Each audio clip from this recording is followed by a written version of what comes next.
ഇന്നത്തെ നമ്മുടെ റെസിപ്പി ഒരു ഹെൽത്തി ആയിട്ടുള്ളൊരു ക്യാരറ്റ് ഡേറ്റ്സ് കേക്കാണ്. അപ്പോൾ ഇത് നമുക്ക് വൈകുന്നേരത്തെ ചായക്കൊക്കെ കഴിക്കാൻ പറ്റിയിട്ടുള്ള നല്ലൊരു ടേസ്റ്റി ആയിട്ടുള്ള കേക്കാണ്. അതുപോലെ മുട്ടയുടെ ഫ്ലേവറൊക്കെ ഇഷ്ടമില്ലാത്തവർക്കും ഇഷ്ടപ്പെടുന്ന നല്ലൊരു ടേസ്റ്റി കേക്കാണ്. വെറും 2 മുട്ട മാത്രമേ നമുക്ക് ഈ ഒരു കേക്കിന് ആവശ്യമായിട്ടുള്ളൂ.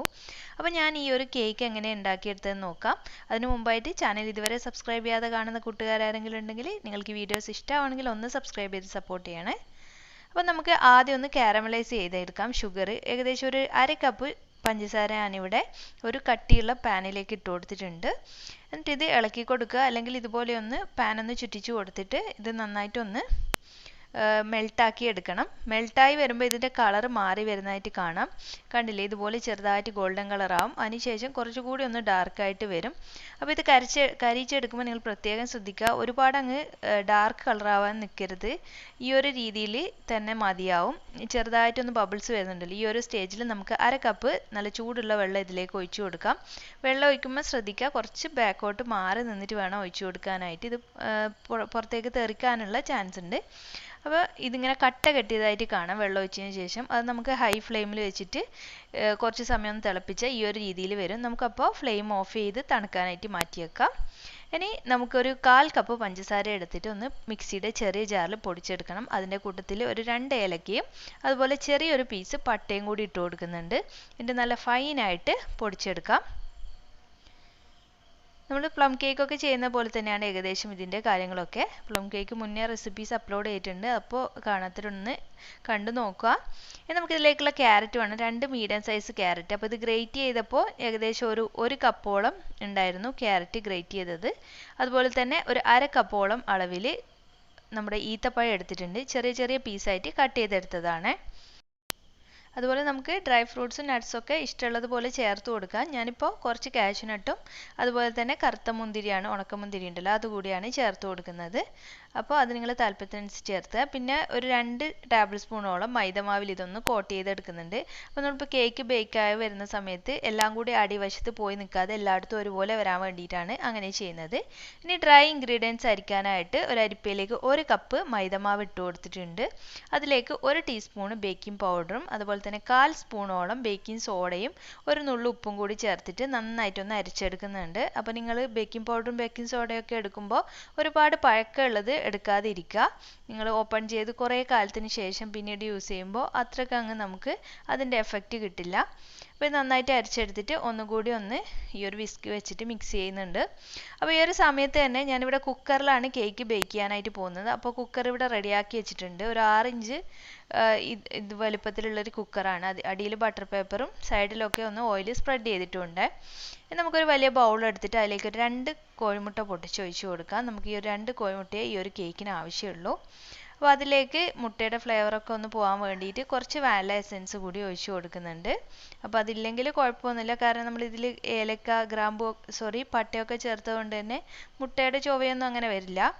അപ്പോൾ ഇത് നന്നായിട്ടൊന്ന് ബീറ്റ് ചെയ്തെടുക്കണം. ആദ്യം മുട്ട ചെറുതായിട്ടൊന്ന് ബീറ്റ് ചെയ്ത് കൊടുക്കുക.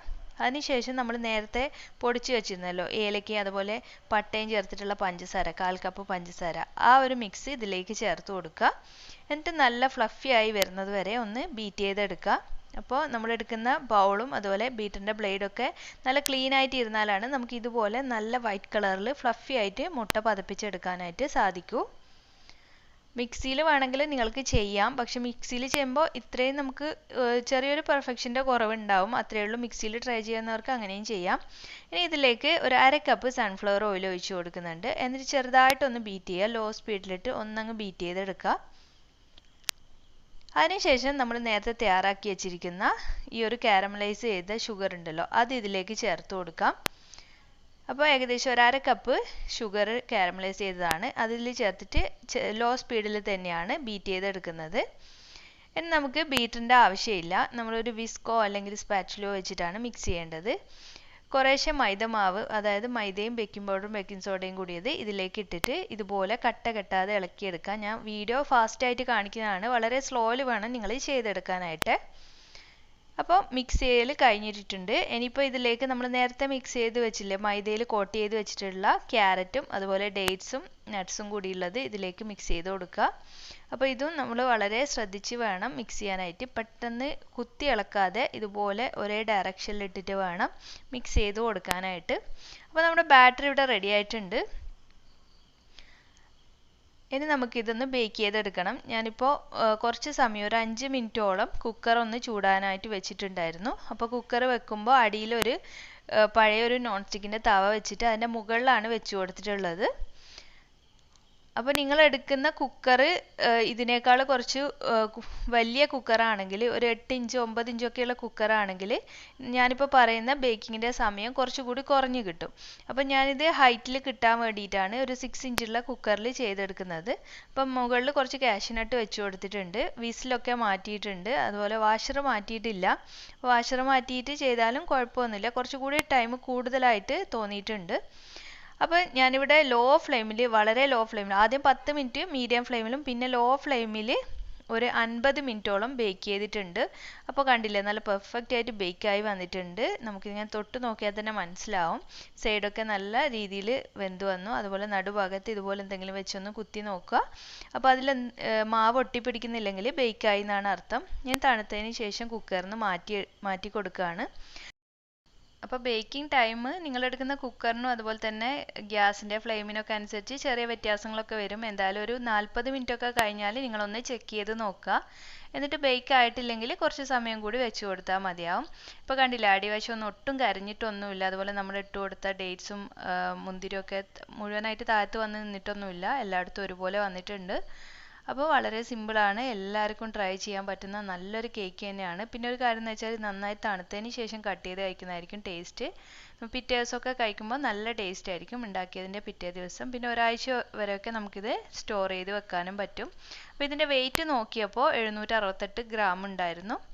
അപ്പോൾ നല്ല റേറ്റുള്ള ഒരു കേക്ക് തന്നെയാണിത്. നമ്മൾ ബേക്കറിയിൽ നിന്നൊക്കെ വാങ്ങിക്കുന്നവർക്കറിയാം, നല്ല റേറ്റുള്ള ഒരു കേക്ക് തന്നെയാണ്. അപ്പോൾ നിങ്ങൾക്ക് വീട്ടിൽ സിമ്പിളായിട്ട് ഉണ്ടാക്കിയെടുക്കാം. അപ്പോൾ എല്ലാവരും ഒന്ന് ട്രൈ ചെയ്ത് നോക്കുക. ട്രൈ ചെയ്യുന്ന സമയത്ത് ഫീഡ്ബാക്കൊക്കെ അറിയിക്കണേ. അതുപോലെ ചാനൽ ഇഷ്ടമാണെങ്കിൽ ഒന്ന് സബ്സ്ക്രൈബ് ചെയ്ത് സപ്പോർട്ട് ചെയ്യുക.